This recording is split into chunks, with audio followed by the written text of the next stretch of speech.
You understand almost everything. You read English well, you watch shows in English, you listen to podcasts in English. But the moment someone asks you to speak, your mind goes completely blank. The words disappear. The silence feels embarrassing. And you think, what is wrong with me? Stay with us, because today we are going to answer that question honestly. Hello, everyone. Welcome back to English Fluency, the podcast. I am Liam. And I'm Maya. And today we are talking about one of the biggest frustrations in English learning, something that drives so many learners completely crazy. You understand English, but you cannot speak it. And if that is you, please know this. Nothing is wrong with you. You are not broken. You are not slow. You are experiencing something that almost every English learner goes through. And today we're going to explain exactly why it happens and what you can do about it. This episode is for B1 intermediate learners, so the language is a little richer than beginner level, but still comfortable and easy to follow. And please stay until the end, because the last part of this episode has something practical, something you can use today, something that will actually help. Before we start, please like this video and subscribe to English Fluency, the podcast, and leave us a comment. We love hearing from you. Okay, let's get into it. Maya, let me describe something. Tell me if this sounds familiar. Go ahead, Liam. You are watching a TV show in English. You understand everything. You laugh at the jokes. You follow the story. You feel great about your English. And then a real person speaks English to you. And suddenly, nothing. Complete silence. Your brain freezes. The words you knew 5 minutes ago, completely gone. That is painfully familiar. And I think every single person listening right now knows exactly that feeling. Yes, and it's so frustrating because you know the English is in there somewhere. You've heard it, you've read it, you've studied it. But when you need it, it does not come. And that gap, that painful gap between understanding and speaking, has a real explanation. It's not about intelligence. It's not about talent. It's about the difference between passive knowledge and active knowledge. Say more about that, Maya. Passive knowledge is English you can recognize. When you hear a word or read a sentence, you understand it. Your brain says, yes, I know this. But active knowledge is English you can produce. You can say it. You can use it yourself in your own sentences in real time. And here's the important thing. Passive knowledge and active knowledge are not the same thing. They live in different places in your brain, and they need different kinds of practice to develop. So watching shows and listening to podcasts build your passive knowledge, but it does not automatically build your speaking ability. Exactly. It's like watching someone swim every day for a year. You understand how swimming works, you can recognize good technique, but the moment you jump in the water, you realize swimming is completely different from doing. And speaking English is the same. You have to practice the doing, not just the watching and listening. Now, let's talk about something else that makes speaking so hard. Something that doesn't get talked about enough. What is it? The pressure of real time. When you read English, you have time. You can read slowly, you can go back, you can think. Nobody's waiting for you.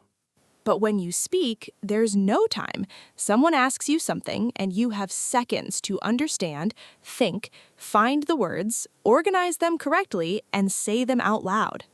All of that happening at the same time, in seconds, while someone is looking at you, waiting.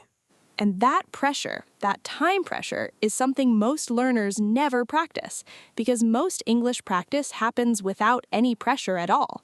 Yes, you study alone, in your own time, with no one watching, and that's comfortable, but it doesn't prepare you for the real moment. So when the real moment comes, your brain panics, and panic shuts everything down. And then you think, I'm bad at speaking, when actually you just never practice speaking under pressure. That's such an important difference, and it changes everything about how you should practice.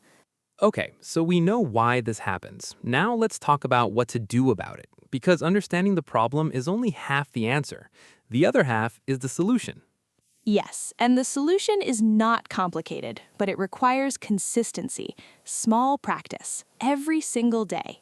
The first thing, start speaking alone. Before you speak to anyone else, speak to yourself every day, at home, in your room, in the shower, in the car. Describe what you see. Describe what you are doing. Tell yourself about your day, in English, out loud. This sounds simple, but it's incredibly powerful because you're building the muscle of speaking. And speaking is a muscle. It needs exercise every day. And when you practice alone, there's no pressure, no embarrassment, no one watching, just you and your English, getting comfortable with each other. And comfort is what you need because right now, speaking English feels uncomfortable. And the only way to make something feel comfortable is to do it again and again until it starts to feel normal. The second thing, change how you consume English. Don't just listen passively, listen actively. When you watch a show or listen to a podcast, pause, repeat sentences out loud. Copy the way native speakers say things, the rhythm, the stress, the natural flow. This is called shadowing, and it's one of the most effective ways to train your speaking without needing another person. Because you're not just hearing English, you're producing it with your mouth, with your voice, and your brain is making the connection between hearing and speaking. And slowly, that gap between understanding and speaking starts to close. Word tour time. Important words from today. First phrase, passive knowledge. This is knowledge you can recognize but not produce. For example, I have passive knowledge of many English words, but I cannot use them when I speak. Repeat, passive knowledge. Passive knowledge. Next phrase, active knowledge. This is knowledge you can use yourself. For example, speaking practice builds active knowledge. Repeat, active knowledge. Active knowledge. Next word, pressure. Pressure means a feeling of stress because something is urgent or someone is waiting. For example, the pressure of real conversation makes speaking harder. Repeat, pressure. Pressure. Next word, consistency. Consistency means doing something regularly over time. For example, consistency in speaking practice is more important than studying for long hours once a week. Repeat, consistency. Consistency. Last word, shadowing. Shadowing means repeating what you hear out loud, copying the speaker's voice, rhythm, and style. For example, I practice shadowing with this podcast every morning. Repeat, shadowing. Shadowing. And that's today's episode. You understand English. That's real. That's valuable. And now it's time to build a speaking side to match it. Your challenge today, speak for 2 minutes in English, alone, right now, after this episode ends. Talk about your day. Talk about how you feel. Talk about anything. Just speak. And write in the comments, do you have this problem? Do you understand English but struggle to speak? Tell us. We read every single comment. And if this episode helped you, please like it, subscribe to English Fluency, the podcast, and share it with one English learner who needs to hear this today. This is Maya. And this is Liam. Keep speaking. Keep trying. The gap is closing, even when you can't feel it. Bye, everyone. Take care. Bye-bye.